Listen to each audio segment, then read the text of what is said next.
Now to Canberra, where the federal government's economic roundtable has concluded after 327 contributions over 29 hours.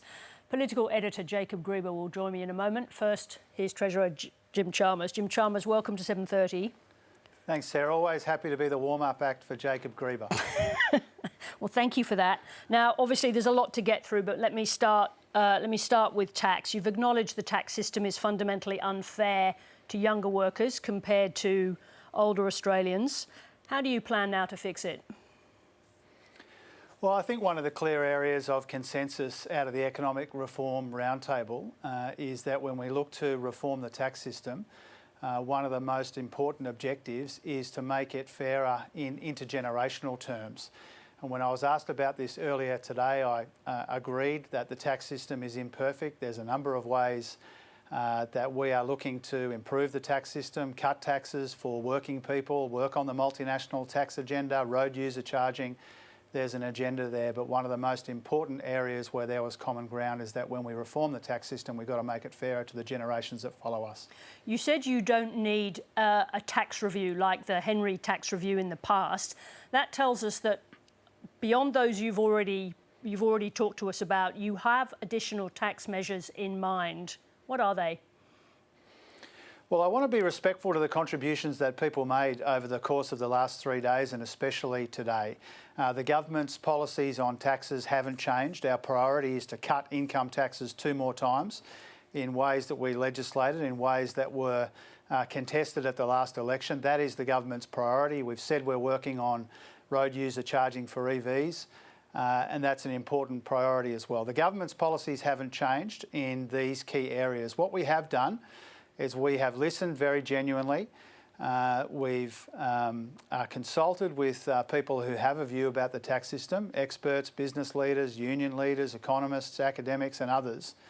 There is a view that if there is to be more tax reform, that there are 3 ways that we need to go about it. First of all, that intergenerational lens, particularly as it relates to a fair go for working people. Secondly, attracting more business investment in an economy where that is a challenge. And thirdly, making our system simpler and more sustainable to fund the services that we need increasingly in the context of an ageing population. Those are the objectives which were agreed at the roundtable today. Progress against those objectives is really a matter for the Cabinet. I want to be respectful of the Cabinet colleagues, and as we advance the various agendas put to us today and over the last 3 days, the Cabinet will be key.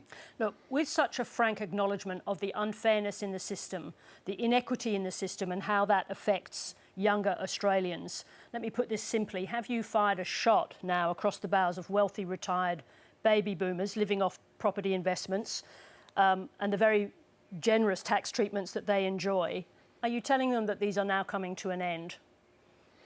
I wouldn't put it like that, Sarah. What I would say, well, if you look at the tax changes I've made already as Treasurer, that the Prime Minister's government has made, they've been all about making sure that when it comes to income tax cuts, for example, that those income tax cuts are made available to younger workers and women, people right up and down the income scale, not just people who are already doing very well. So there's an intergenerational lens already being applied to those tax changes that we have made and to a number of other areas, including the tax breaks for build-to-rent, for example, trying to get more rental stock into the system so people can find somewhere decent to rent at affordable prices, and that work is ongoing. So already we're applying an intergenerational lens. One of the things that was very clear out of the Economic Reform Roundtable, there was a lot more common ground than I was anticipating, to be candid, but one of the areas where the common ground was most obvious was that if and when we consider next steps in tax reform, we have to care about the intergenerational aspects,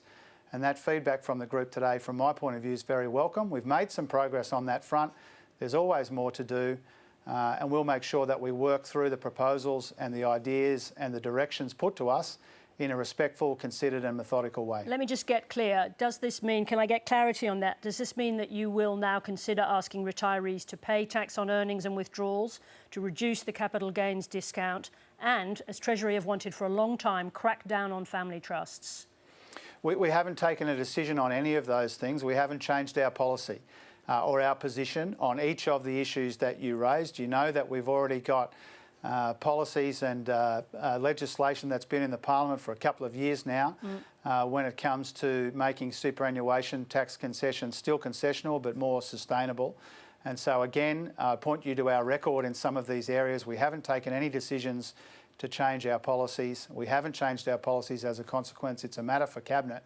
But I do want to say again, Sarah, in the most respectful way that I can, the reason I brought these people together for 3 days, over 29 hours, as you rightly pointed out in your introduction, is because we believe that the best way to make progress in our economy and when it comes to economic reform of all kinds is to try and do that together, to listen where we can and include people where we can.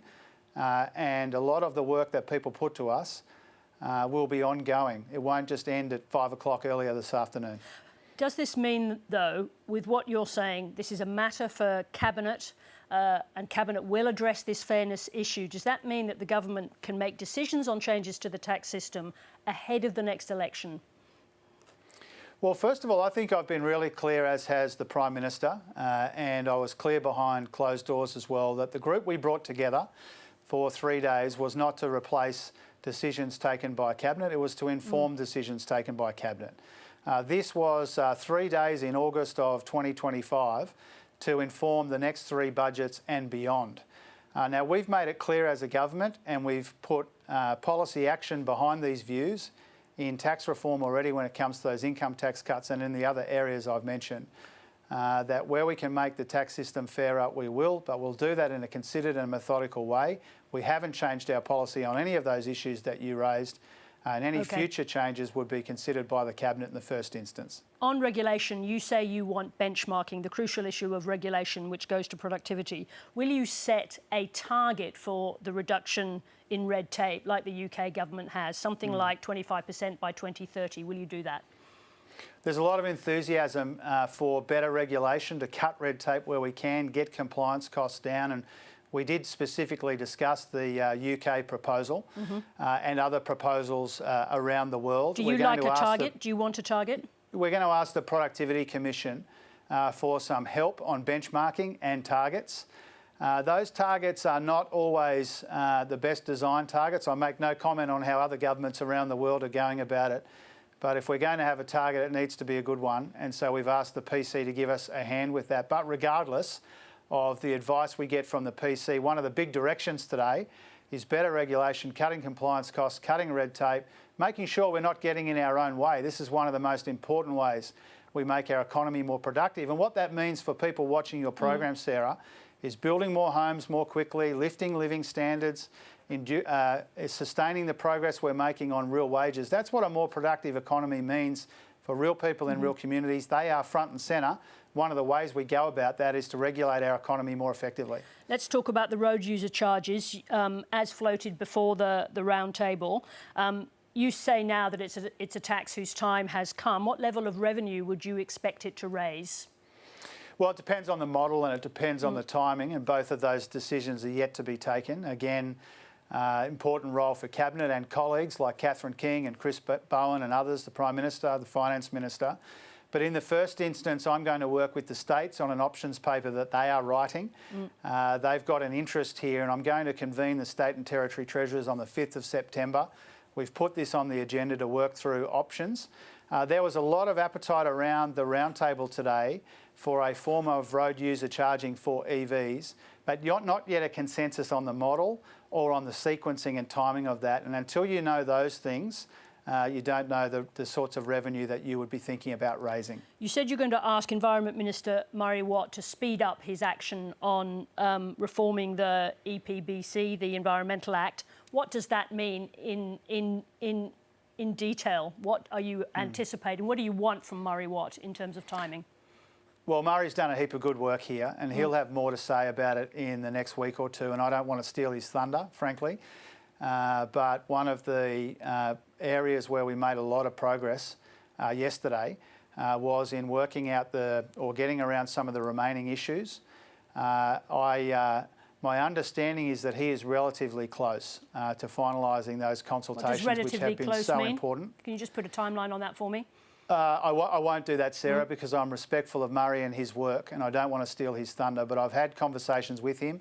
He was in the Cabinet room for part of the roundtable as well so that he could hear these views directly. I've got a lot of confidence that we can move a bit more quickly than what we had earlier anticipated. That's because of his good consultative work, and I'll leave it to him to talk more about it when he's ready to do that. Can we expect changes that allow super funds to invest in housing?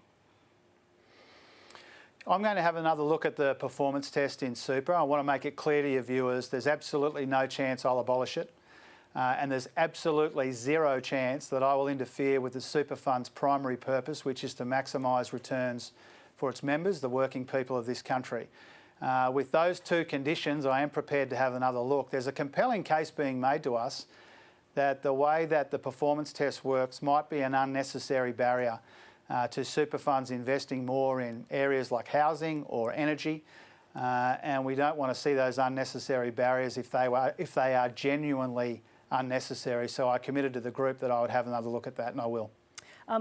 Just overall, this is a huge number of topics and areas that I referred to at the beginning.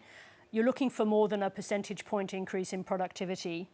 When and how should we judge the results?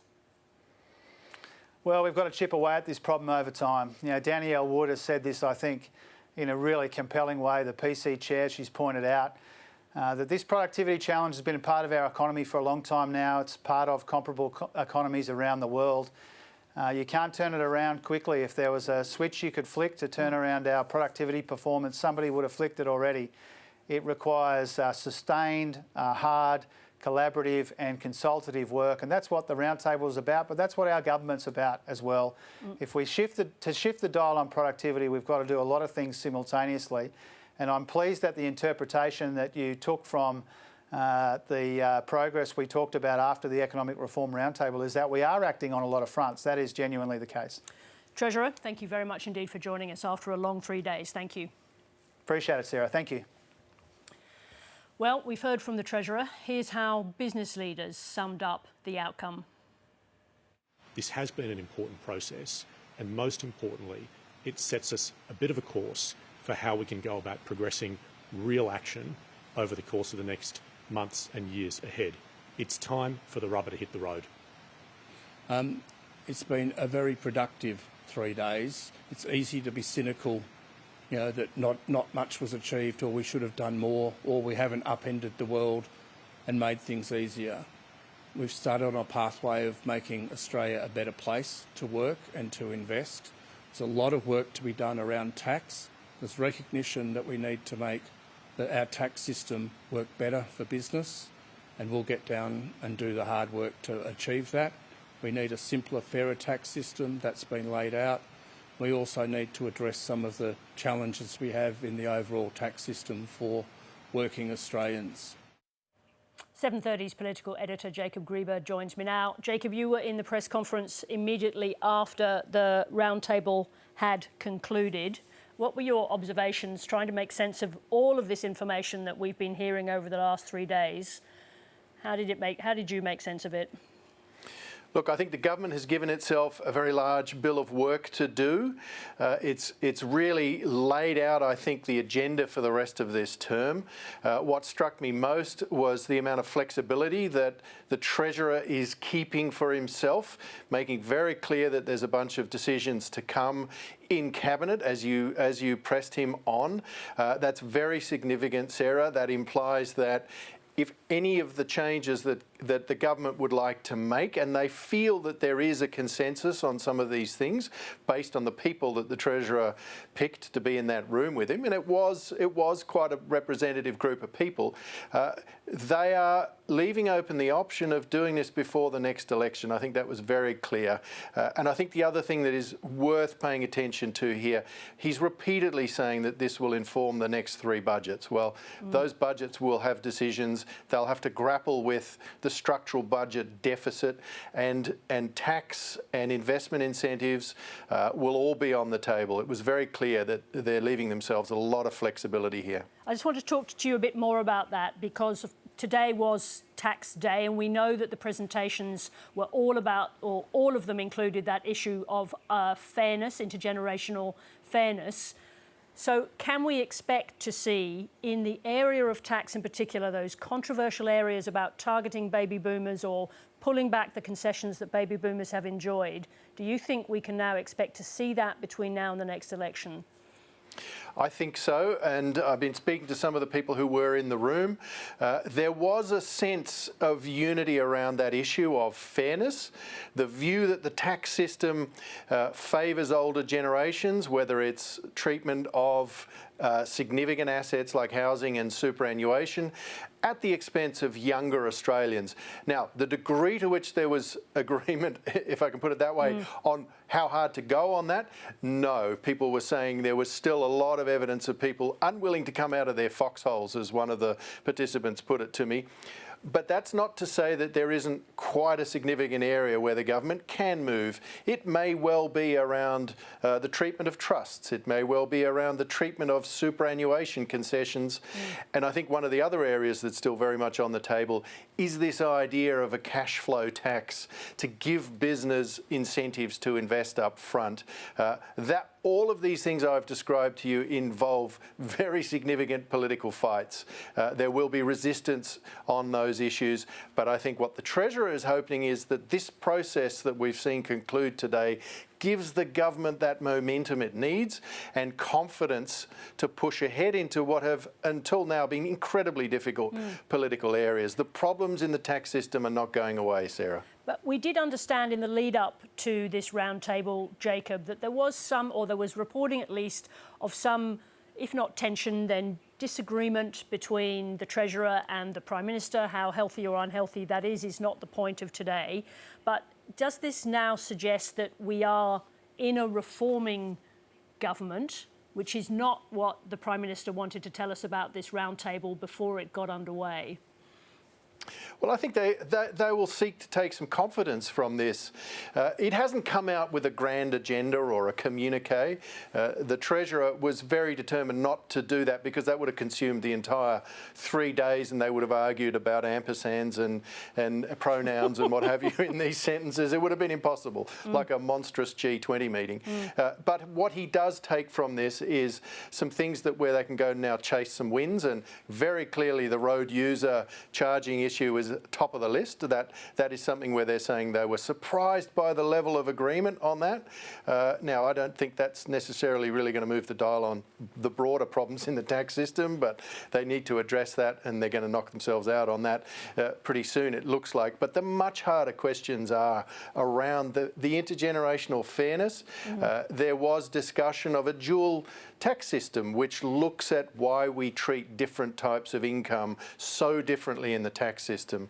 Why, for instance, are bank interest savings taxed so highly, but a lot of things in super are much, much lower on the tax scale. These are all ways, if you want to go down this path, and the devil's in the detail here, Sarah, but those are the sorts of places you would go if you're serious about the fairness question. All right, lots of interesting topics for us to thrash out over the days ahead. Jacob Greber, thank you very much indeed for joining us. Thanks, Sarah. Thank you.